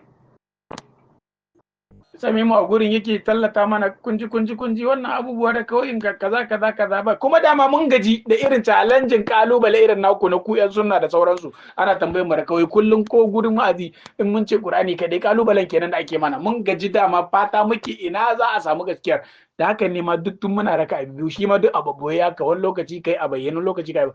suka tallata mun abin da ya shafi wannan tsayuwa da sujada din wanda kuma an aikace zan yi ta dan ma sha bamban da ta yadda su malam Sale suke yin ta ba da Sale suke yin ta kan fahimce ta zo fara yin ta su ba da Sale wancan kawai lokaci guda kawai sai na karbe ta na tafi har Zaria tare da su na dauki tsawon lokaci ina karatu tare da su da tambayoyi abubuwa daban-daban dai na fahimce kuma su lokutan sallan su ma a lokacin lokuta 7 suke da shi akwai azhar akwai la'asar akwai ishraq akwai magarib akwai isha akwai subhi akwai kuma wani sallan cikin dare shi ma salatul laili wajen guda 7 ne kuma shi ma kaman tsayuwa da jada ne amma shi in kaga sigar abin da ya kawai abin illa masha Allah kawai kamar fado aiki bisa ga hujjoji su ma da ilimi da mutane masu karatu da gaske ba da wasa ba yau na baka wannan labarin more than 20 years ne back more than 20 years back fara duwa innan abubuwan daga karshe kuma muna tafi ana tafi kullum muna ta kokarin binciken me gaskiyar labarin nan ne akan addinin saboda damuwar da Allah da addini mu fahimci ina dai hanyar Allah ina hanyar addini take har ta kai ga Allah ya bayyana mana Barisa Sale tun a makarantar dan gunguma kullum labarin Barisa Sale wata ran ma na ji Abuja labarin Barisa Sale suka mamaye ko ina ana ai wani ne dan boko ai ya zo ya ce raka'o'in nan ma kaza ne ai ya ce duk wannan ma ba daidai bane ba ya ire-iren dai da'awan sai ya ce ba mala'iku ya ce wai abubuwa da yawa cikin jawaban da ake sai mu ce to ai ko dai har mutum zai ce haka sai mu ga to ai mu ga abin da ba gani ga abin da kawai in gaya maka na ce ai wannan ma na bagi kenan ai menene sunan karatun menene makuna na bagi zalika makuna na bagi haka na rubuta jota na rubuta file tambayoyi burjib akan batun in an ce ya ce ba mala'iku, na tashi na zama Kano da tambayoyi na wai zan kalubalanci barista Sale akan me yasa zai ce ba mala'iku kaza kaza, sai duk zababbiyar lamba aka bani. Suwa waɗanda suka ce min ya ce ba mala'ikun, ashe shi ba cewa yake ba mala'iku ba. Kamma in ga malam Salam mu zauna da shi ma tuni almajiransa sun bani warkau akai. Sai da su Jamilu Ismail abokina muna karatu tare da shi. Na tafi da system ɗina a wani lokaci can. Zan buɗe littafi a cikin system ɗina na yi karatu, in ya je makaranta ya dawo zai zo mu dudduba abubuwa. Wataran sai mu kusan kwana mu ɗauki dare mai tsawo muna bincike kawai akan abubuwa na kalmomi da sauransu. Sai masa tambaya da ke shi ma tsohon almajiri ne na irin waɗancan makarantun namu, duk abin da zan faɗa ya sani, duk abin da zai faɗa na sani, zan iya ganewa. Na ce to ya malam Sale an ce ya ce ba mala'iku, ya kaza yake, ya kaza yake, ya kamma in ga malam Sale tuni na samu warkau. Duk abin da na rubuta din nan ya zama ai shirme ne ba. Me shirma? So da yadda ni na zo da abin ba haka shi ba da Sale yake ba, yawa yadda ni akan abin sosai, sannan ba da Sale ya zo kuma na gabatar da abin da na gabatar ya ƙara bani warkau a kansu. Wanda wasu kistatan duka tun a gidan ɗan gugu muka same su. Wasu kistasan kuma na barin hadisai duk a gurin wancan malaman mu ne duka suka gina mana. To tafi ake ga kuma irin kokarin da in ya sa yan hadisai naku a gaba, yanda yake rike musu wuya da dalili da hujja, shiwa barista Sale. To muna tafi cikin tafiyan dai kullun dai ana ta tafi dai. Karatu kuma ba a daina yi ba, muƙabaloli ba a daina yi ba, tambayoyi ba a daina yi ba, ba wa'inda ma ba mu bata da su ba akan mun tafi akan wa'innan a gidan. Ka ya ta kai ga an zo an mana karatu akan kibla. Waye mana karatun? Sheikh Malam Muhammad Rabi mai farin kai. To labarin shi ma yana da tsawo, ban so in buɗe babu. To tun daga nan fa sai tafiyar ta daɗa sakewa ga waɗansunmu. Bayan an yi zaman gidan Malam Rabiu, kuma har barista Sale mun yi ƙoƙarin gayyatar sa a lokacin, sai dai bai samu ya zo ba. Kuma da muka koma muka ce mar ga account abin da muka dawo da shi a zaman da muka yi. Daga cikin waɗanda ma an je zaman da shi Halifa yana cikin waɗanda aka yi zaman da shi, ɗansa barista abin nan Idris Sale Bello da shi. A ranar ma da muka yi wannan zaman, a ranar ma da yawa daga cikinmu da su Malam Ibrahim da ke gayawa a lokacin, muna da yawa, su Malam Suleiman, abokin Malam Jamilu Ismail, abokin Malam Usman, abokin su Malam Tukursuwa da shi, muna da yawa waɗanda dai muka je. A cikinmu ɗin akwai inda a ranar ma ba wanda ya tsaya ya kalli wani guri da sunan gabas wai dan yayi wani abu da sunan wai sallah mai kallon gabas ko sallah ta kallon gabas. Ba su yi ba, ba mu yi ba, har shi kalifan. Muka dawo da safe, gari ya waye tangaran, wasu mu suka dawo da safe, wasu mu kuma tun a daren suka yi kokarin komawa cikin Kano. Ma'ana suka yi kokarin koma unguwanninsu, dama dan duk a cikin Kano ne. Tun anan hasken wannan kiran yake ƙara buɗuwa zuwa gare mu. To tun daga nan na daina wannan tsayuwa da sujada din. To amma wani abu da zai baka mamaki, muna ta jin to anya kuwa a ce mutum ya zauna bai yin duk irin wannan abu, to ya zai yi? To kuma muna samun labarin Malam Abdulsalamu kuma ta gefe ya ce ai Malam Abdulsalamu kaza, Malam wannan duk shi ma ba yana faɗa ba, duk labari ne shi ma mai tsawo. To sun mu da haka dole suke yi. Wani lokaci mu din ma sai muga kai to ma zauna ba mai yi, kuma wani lokaci sai mutum ya ce to bari yayi, kuma ni na zo zan yin a lokacin ko ina na sa gaba na kawai sai in ga to ai kawai bari ma na yi tsayuwa da sujada din. Kai ta kawo da na dawo wani lokaci ma duk inda na kalla kawai sallah nake da sunan zan yi sallah, irin wannan sallan raka daya. Har mutane suka fara yi da ni, ai ko ina yanzu kallo yake sallah, na ce ina ne ba Allah. Malam gwagwarmayar ba ta wasa bace, ba ta yau bace. Mun bi abin bil haƙƙi ne alaji, bil haƙƙi. Da gaskiya imanan wa taslima. Tafiya dai, to muna jin labarin Malam Salamu wahaiwa. Har aka ji ana faɗa mahaifiyata ai yanzu shi wani ko ina ma kallo ke sallah. Abubuwan da ya labarin ba daɗin ji. Ba daɗin ji. In zan baka wani labari personal issue ne. Duk akan wannan tafiya. Dan gama kuma shiga a ci gaba da harkokina na harkokin kasuwanci na muna wane ne haka. Kuma dawo. Muna mu'amalan. Labaran kuma Malam Abdulsalam muna samu ɗai sai a ce to ai wannan ya ce mana ma wannan ai ya ce ma ita kanta ɗakin Ka'aba ma wane ne gunki ce wane muka ce kai haka ne kuma wane ya ce ai dan kawai kun ga mutum yayi gurin fake ruwansa kawai shikenan sai ku zo ku rika zuwa kuna kawai na ce wani ne ba ka cewa ni ku cewa nake to ni ko ina zan gan shi ina yake to yanzu ina shi Malam Salam sai a ce mana to ai ya buge ce ya buge kaman yaya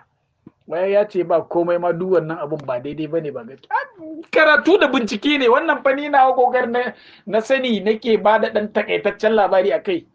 ta kawo ni gurin ina ga kuma shi in shi Malam Abdulsalam ka sani ka san iya abin da zaka ji na gwagwarmaya da yake kafin ya zo wannan ajin matukar gaske kake nema kuma kana abin bil haqqi imanan wa taslima kuma ya zama ala basiratin ko ala ilmin kake yin sa wannan fa nawa gwagwarmayin kaɗan fa daga ciki ne nake dan tsatsakurowa nake dan briefing ɗinka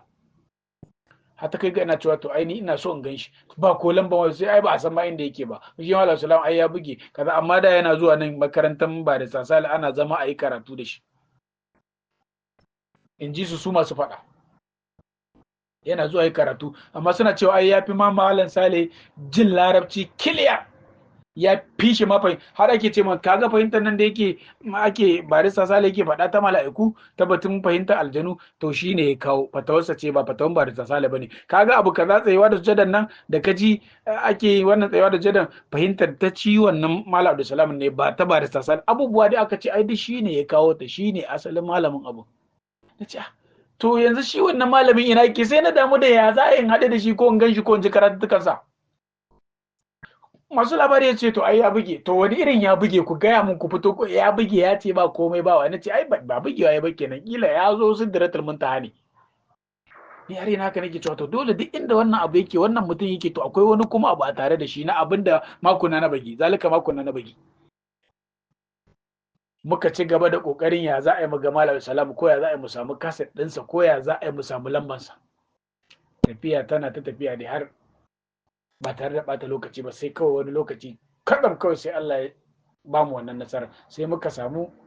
karatuttukan Malam Abdulsalam an processing mana kawai can sai ga lamban Malam Salam kawai can sai ga shi tuni ma aka samu a makaranta tuni kawai sai ga shi tuni ga mu har mun je gurin Malam Abdulsalam tuni ma da kwantan basu sukan tambaye mu kan mu zo ma abubuwa da dama an warkar da mu su tun ta kaset muka zo kuma muka sake karban abin gaba da gaba a karance tare da kuma kiransa mu tambaye shi ko shi ya kira mu mai hira mu faɗa mar cututtukan mu akan batutuwa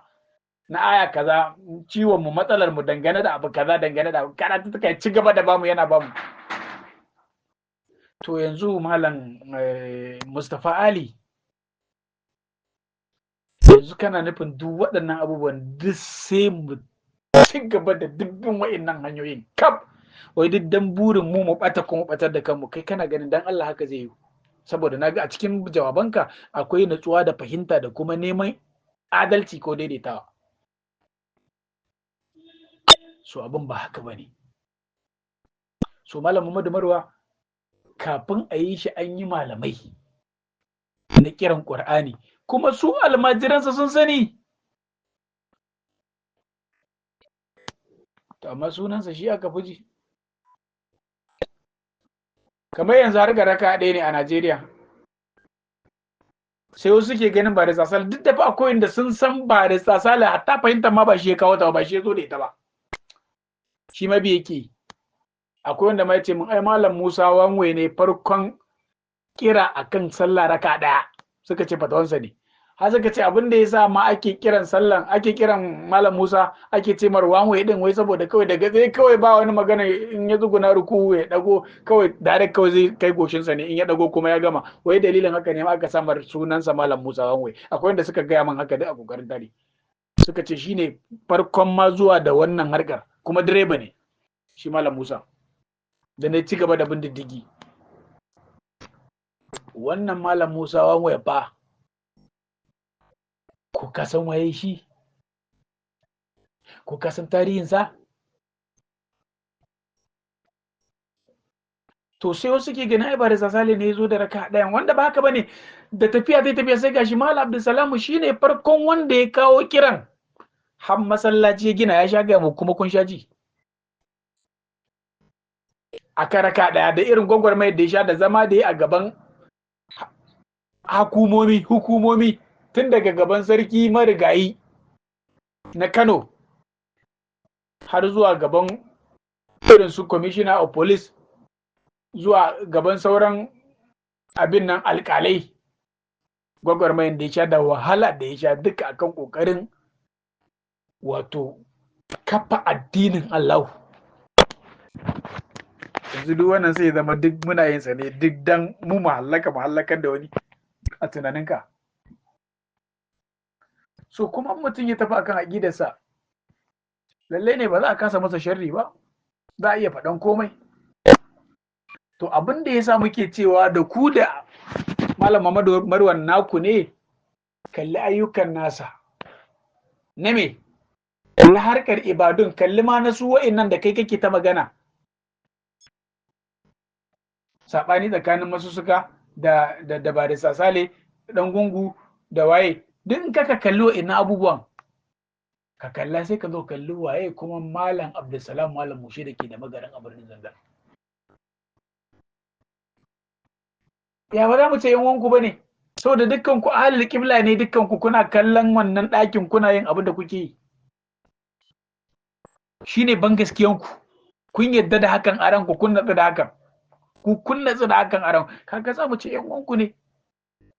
Amma cewa wai ko yana abu kaza ko yana tsafi ko yana mai, wannan kan ai faɗi ƙarya akai iri ai dangane da aƙida,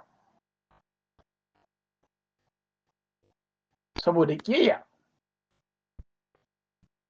Sannan a cikin almajiran akwai wanda ba su yarda da layu ba, a almajiran Malam Muhammadu Marwan. Yanzu a makarantar Maiduguri, Alai Sani ya rasu shi ma. Alai Sani na Gwange.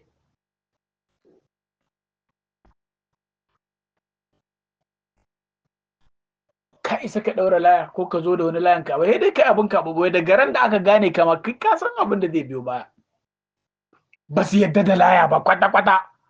Kuma biya alkur'ani ne, kuma shi ma ɗaya ne daga manya-manyan jigajigan almajiran Muhammadu Marwan. Amma kuma a makarantar mu wasu kan ɗaurawa, to abubuwa irin waɗannan duk suna nan daban. To yanzu sai ka ce yanzu shi Malam Muhammadu Marwan ne ya karantar da wa'incan su ɗaura laya, wa'innan kan su ɗaura? Ai kaga ba zai zama haka ba. Na gaya maka ɗaza wannan bayanin labari na, akwai inda ma da layin nasu da komai sun je da sauransu da gurin yaƙi da arna, aka babba su bullet suka dawo da layin. Kai, inna lillahi wa inna ilaihi rajiun. Ka ji mun fa? To abubuwa irin wannan Malam Mustapha Ali da nake cewa a bar kaza cikin gashin nata, hakan din haka ne. Amma idan shi Alkashinawi ya ce yana son a yi ta irin wannan tone-tonen, to shikenan, ni dai ban tsaya a nan don irin wannan tone-tonen ba. Akan me? Akan lamarin matsayinsa ko aƙidarsa ko fahimtarsa. Amma fa shi ya sani, da shi da Malam Muhammadu Marwa da malam Usman dan gungu kamar da kai kake faɗa, dukkan su ta fuskar ko sun yadda akwai annabawa a yanzu ko ba annabawa, sun yadda akwai manzanni a yanzu ko ba manzanni, to fa maganar wannan batun manzanci din ba wanda ya isa ya ture wa kansa. in kuma ya ture wa kansa to shikenan mu je mun ji ya ture wa kansa, shi ba manzo bane shi a kankin kansa, malamin sa ma kila ba manzo bane shi a kankin kansa, to sai mu ce wannan ai fahimtar sa ce, amma tafiya ta yi tafiya zai faɗi ya yake ko kuma yanayi zai bayyana ya yake. Kashi uzubillahi.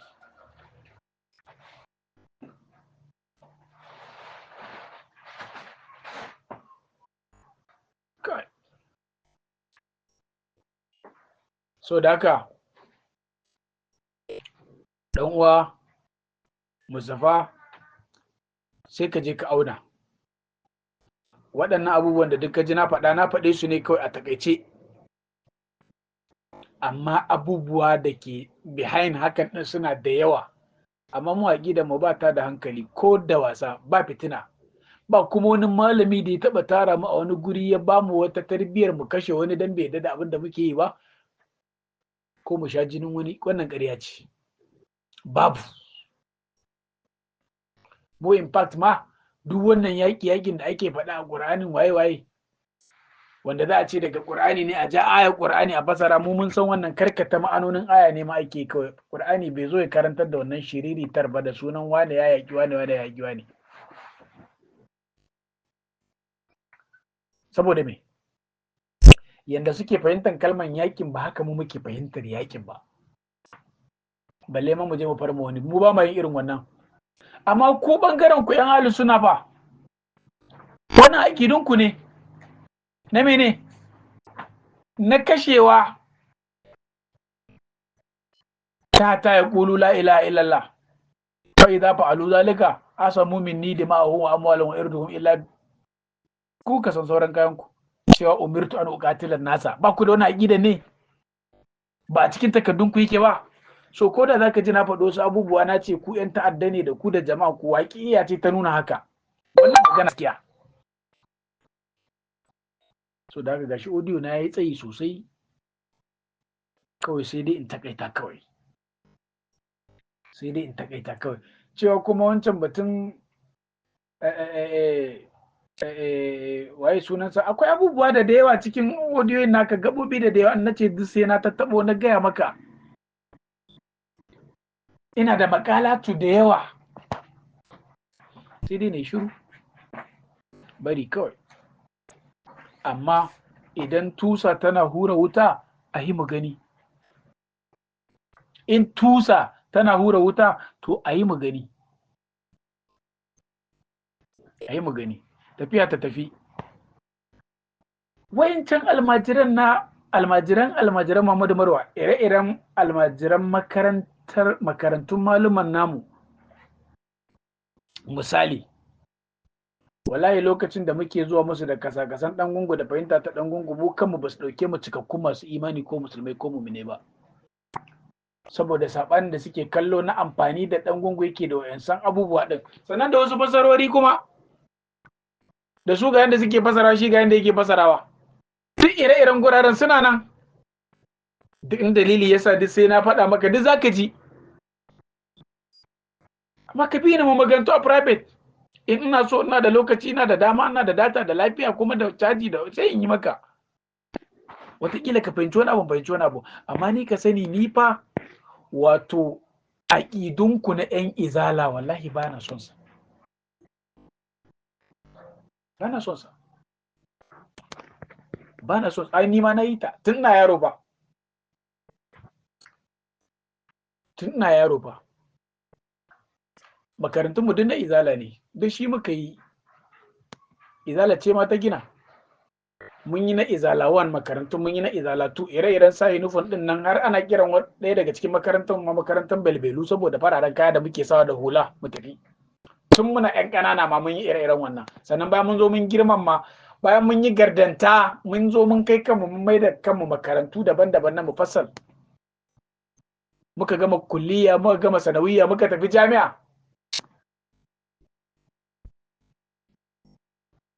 To amma fa duk me nake son faɗa, ire-iren wa'annan almajiran wallahi lokacin da muke kawo musu da wannan gungu duk basu fahimta ba, su ma yadda mutum ne ba, basu yadda mai imani ne ba, sai daga baya suka fara ganewa inda muka barin kuma nan suke zuwa, sai mun bar gurin suke zuwa gurin.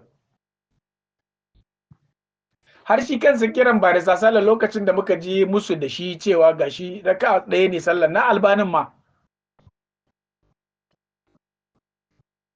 ba irin abubuwan da basu faru ba. To balle wannan ajin wanda daga shi babu wani, mun zo sidratul muntaha, a babu wani ai, saboda me,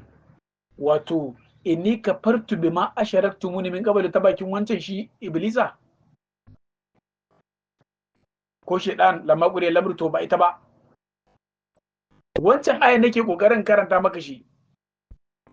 ma'ana inni bari'un mimma tushrikuna inni wajhatu wajhiya, haka Malam Abdul Musa shi ma dazo na ji ya karanta ma wani akan wani audio, lillazi fadara samawati wal ardi hanifan wa ma ana minal mushrikin. Jaya ku mun san dama akan ta aiki, kuma mun san ba daina ta za a yi ba, amma ka sani a gida ku ta yin izala musabali, ku je ku yi ta yi a gida kuma ta Qur'ani zalla, mu dai muna kanta, kuma mun ce zallan muna nufin zallan. Game da kuma shi wane ne yake da suna Malam Awwal Umar, shi kuma irin abin da ya gane kenan, da mu a gurinmu kuma wannan ganewan kuskure ne.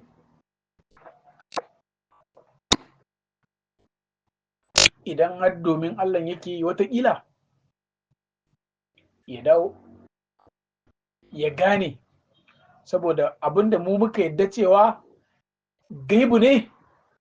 daga ciki akwai shi kasantuwar Allah ɗin a cikinsa, mun yadda gaibu ne, sannan shi kansa ilimin alkur'ani mun yadda ta hanyar gaibu ya zo mana. Zalika min anba'i gaibi nuhiya ilai ko nuhi ilaik ma kunta ta'lamu anta wala qaumuka min qabli hadha, zalika min anba'i gaibi nuhi ilaik. Ka gani ba, alladhina yu'minuna bil gaibi, mun yadda alkur'ani ta hanyar gaibu ne. Maganan wai sai mun bi wasu diddige mun ga lokacin da aka saukar ko a ba mu gani ba, an ɗauki bidiyon, ina bidiyon lokacin da aka koya mutum na farko, ai wannan wani abu ne wanda muka bar shi wa gaibu. Idan kuma gaibu ƙarya ce, to kaga shi ya kamata ya fito ya faɗa, ko wani mai ra'ayi irin nasa. Ita kanta gaibun ba ta, to kaga nan ma sai mutum ya zo ya wayar da mu cewa ita gaibun nan ma ai ba ku sani ba komai ce gaibu ba. Misali in zero ce sai ce mana zero ce ba, gaibun ma ba ta, sai gaya mana kuma sai mu dawo masa da rubdugun tambayoyi, ya fara mana bayani akan yana mafarki ko baya yi, yana kwanciya ko baya kwanciya, yana bacci ko bai bacci, to wannan abin da yake ganin shi ma ba shi, ƙarya ne wannan abin da yake ganin shi ma ba shi, ba wannan abin. Da tambayoyi suna nan da yawa.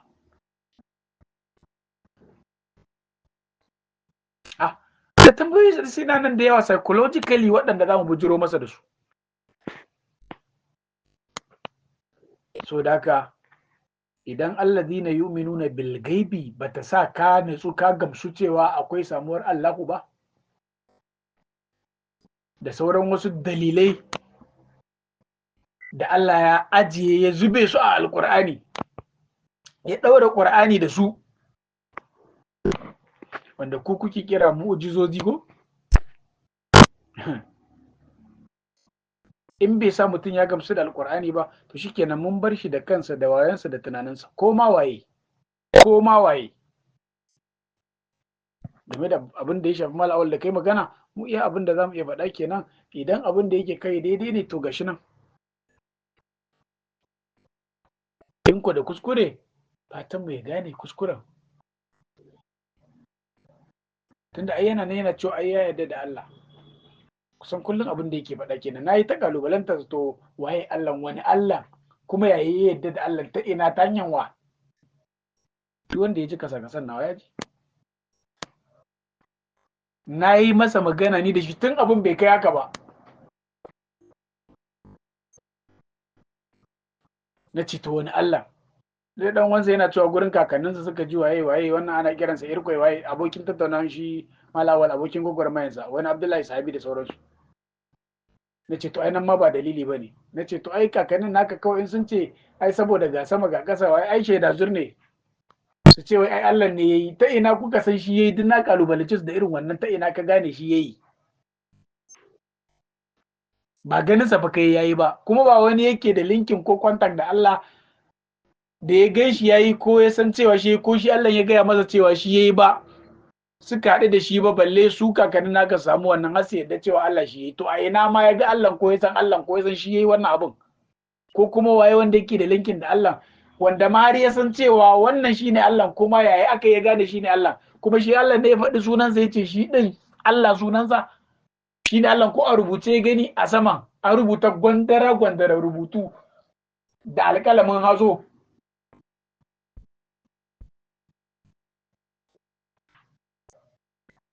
ya ga a gashi a rubuce Allah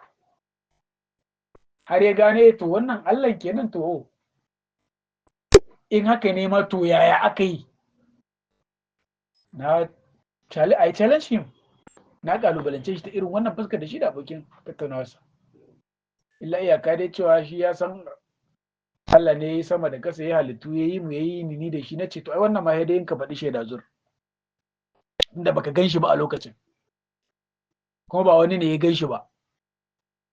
har na ce to ko da wani bidiyo shi ba to irin tambayar da ya ko da wani bidiyo irin tambayar da ya yi wai ta hanyar da aka ganar da annabi a Qur'anin ko ya ne aka saukar masa da shi da sauransu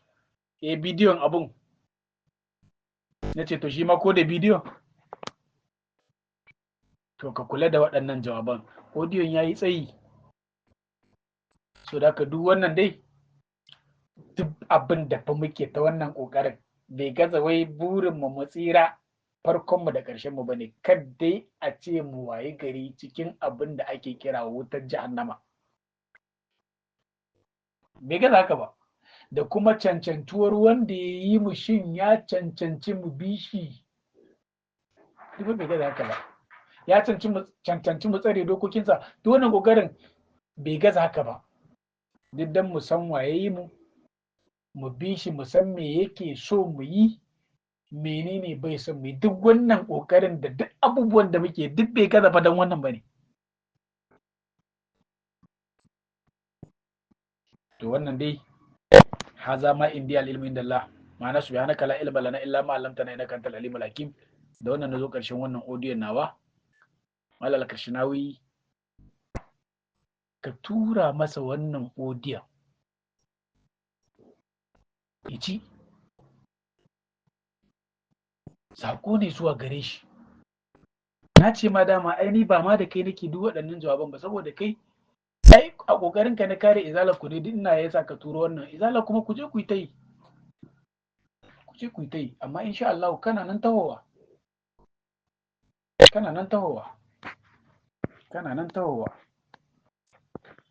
duk izala da zaka yi ba zaka irin wanda malam Abdulsalam malam Mushe yi ba Allah ba za ka yi ta ba za ka yi irin tasa ba ba za ka kuma irin izala da ɗan gunguye ba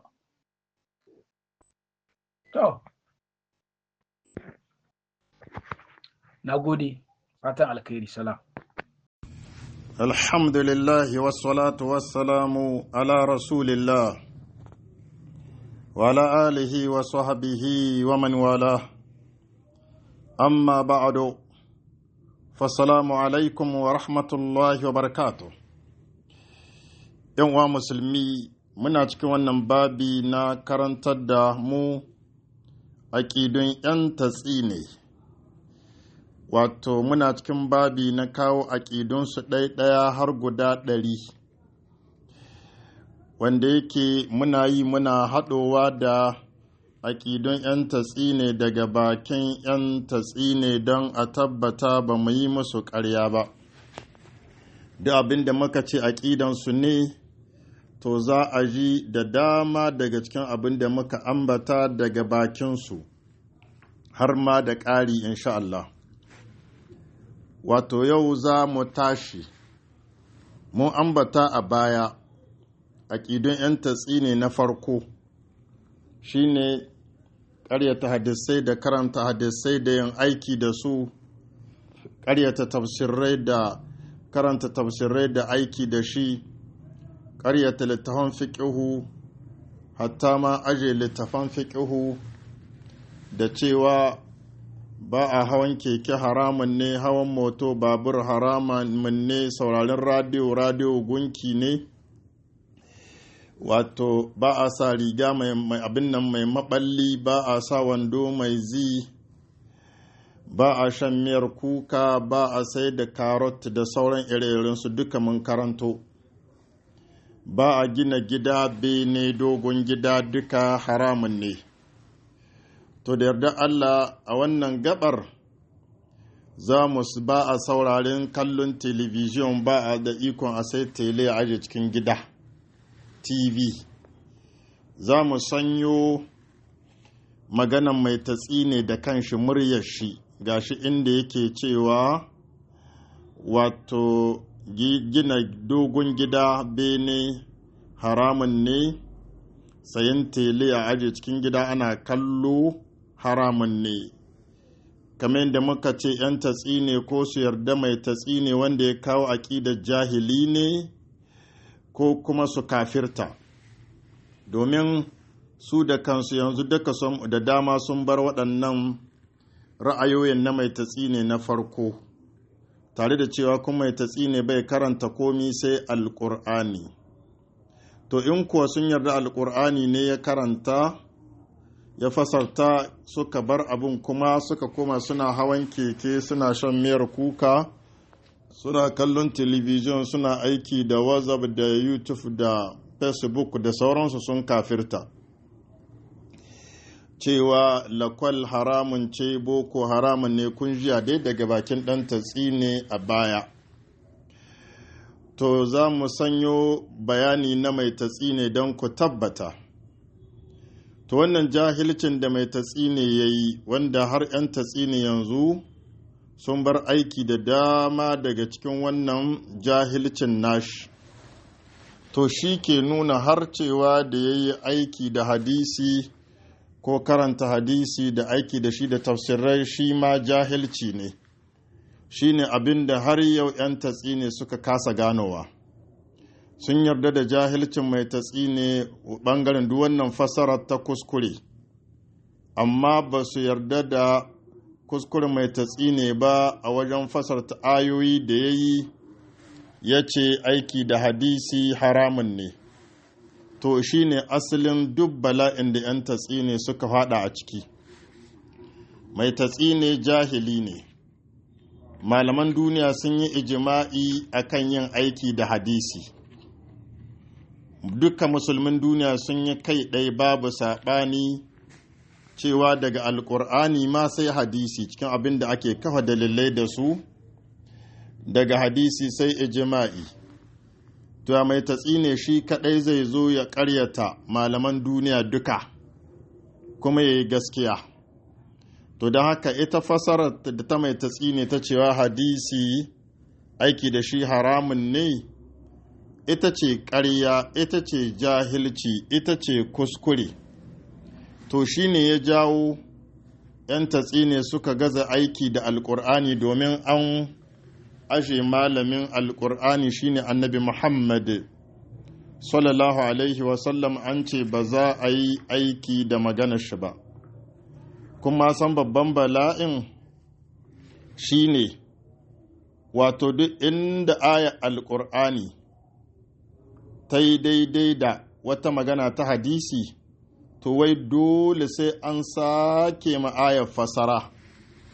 don kar a ce ta yi daidai da maganan hadisi. Abin mamaki, duk abin da alƙur'ani ya ce a yi, amma sai yanda za a yi abin bai zo ga alkur'ani ba, sai annabi Muhammad sallallahu alaihi wasallam ne ya koyar da za a yi, to za a daina aiki da wannan umarnin na Allah, a daina aiki da wannan magana ta alkur'ani don kada a ce an bi hadisai. Kakkamen da za mu yi gani gaba, wato wurin ƙoƙarin kar a bi hadisai, hatta kai ga an sake ma alkur'ani gaba ɗaya fasara. To durin ƙoƙarin kar a yi aiki da hadisai ne suka kai ga wannan aƙidun har guda 100 da muke ambatowa na ɓata, na hallaka, na jahilci. Aƙida su ta 67,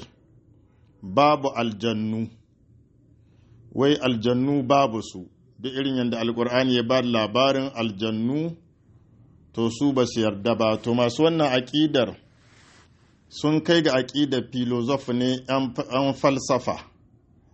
waɗanda su duk abin da ba ka gani ko ba ka taɓawa to babu shi. Abin takaici idan kuka saurari wannan ɗan tatsi ne mai bayani awa da rabi da minti 4, yana cewa sun yi karatun illa wajen wani malam Umaru mai farin kai. To wato illa ilimin filo ne, suna karantar da kai duk abin da ba ka gani ko ba ka iya taɓawa ko ba ka iya lasawa, ba ka iya sansana, ba ka iya jin shi da kunninka, to babu shi. Wai mutum ne ya bar hadisai na annabi ya ce haramun ne, amma kuma wajen kafirai 'yan filo yana koyon ilimi, wai kuma ta hanyar su ma zai sanin Allah, ya bar alkur'ani ya ta wai wajen 'yan filo ya san Allah. Da haka masu wannan fahimtar, me yasa suka karyata aljannu? Sabida ba a ganin su. To duk ayoyin da suka yi magana kan aljannu sai dai su sake musu fasara. Tare da mun karanto cikin ijima'in malaman duniya ne, duk wanda ya karyata aljannu ya kafirta. Masu wannan fasara wai mahaukata daga cikin mutane wai su ne aljannu. Wato wannan kafirci ne. Aƙida ta gaba wai shi ne babu mala'iku. To su ma waɗannan ‘yan filo ne suke bi, da kafirai da suka samu waɗannan ‘yan tatsi ne wanda sun daina sallah, suke so su yi amfani da su wurin samo wani sabon addini na daban na kafirci, wai amma kuma a ci gaba da cewa musulunci ne. Babu mala'iku, har ma wani yake cewa waɗannan masu ƙamballai wai abin nan huka-huki na mala'iku ke kira da ƙamballai, yana izgili ga mala'iku. Allah ke cewa man kana aduwwan lillahi wa mala'ikatihi wa kutubihi wa jibril wa mikala fa inna Allah aduwwun lil kafirina. Duk wanda ya kiyayya da mala'ika jibrilu ko kuma mikala, to Allah bai ƙaunar kafiri, don haka kafiri ne. Duk mutumin da ya ce babu su mala'ika jibrilu su mikala san ma wai babu su, to kafiri ne ijma'an. Yana da cikin ijma'i da muka karanto, duk wanda ya ƙaryata mala'iku ya kafirta kafirci ijma'i, domin ya rusa musuluncin gaba ɗaya, domin mala'ika ne ya kawo wahayin alkur'ani ga annabi Muhammad sallallahu alaihi wasallam. Aƙidar su ta gaba, ba su ma yarda ba mala'ika jibrilu ne ya kawo alkur'ani mai girma. Suna cewa ai an ce nazzalahu ala qalbika, sai suka ce to idan an ce an saukar da alkur'ani ga zuciyar ma'aiki, to ya mala'ika jibrilu zai iya shiga cikin jikin ma'aiki ya zo ya kai mai alkur'ani cikin zuciya? Kuma shi alkur'ani, ya takardun alkur'ani za su iya zama cikin zuciyar mutum? Kaga wannan izgili ne ga Allah, da izgili ga manzon Allah, ga izgili ga da aziyan azgili da alkur'ani, da yin izgili ga mala'ika jibril. Wannan ƙarara kafirci ne. To da ka za mu takaita a nan bisan wannan audio na minti 10, za mu tura muku wato abin nan bidiyo na mai tatsine da kanshi, inda yake cewa yin gida dogo haramun ne, kallon television haramun ne, sai a haɗa shi da wannan audiyon a tura mutane su tabbata kenan abubuwan da duk ya gayi na magana na karot da keke da sauransu don a tabbata ya gaye su. Kuma wannan ɗan tatsine wanda yake cashi sahabin mai tatsine duka ya kawo wannan.